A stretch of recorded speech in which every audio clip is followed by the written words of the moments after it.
మనకు స్వాతంత్రం వచ్చి 75 సంవత్సరాలు అయింది. మనము పాకిస్తాన్ తోటి ఎప్పటికీ బాధలు పడుతూనే ఉన్నాం. ఉగ్రవాదులతో వాళ్ళు పోషిస్తూనే ఉన్నారు.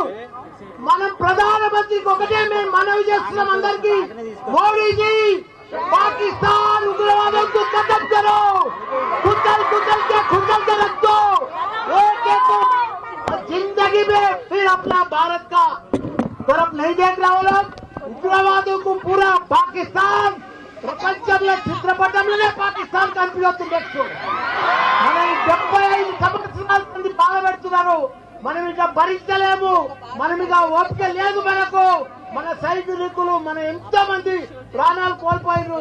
ఈ రోజు కూడా మన తెలుగు బిడ్డ మురళీ నాయక్ గారు చనిపోయారు. ఆయనకు కూడా పెద్ద ఎత్తున సంతానం. ఆయన మనం ఎంత ఇచ్చినా ఆయన లోటు తీర్చలేము. ఆయన కుటుంబానికి కూడా చెప్తున్న మనం మాత్రం ఇప్పుడు వదిలేదే లేదు. మన భారత సైనికులకు మొత్తం ధైర్యంగా మేము డాక్టర్లము, ఇంజనీర్లము, ప్రొఫెసర్లము, లీడర్లము, మా టీఆర్ఎస్ పార్టీ మొత్తం మీకు మద్దతు ఇస్తుంది. మీరందరూ కూడా పోరాడి ఆ ఉగ్రవాదులను మొత్తం ఖతం చేయాలని కోరుకుంటున్నా. జై జవాన్.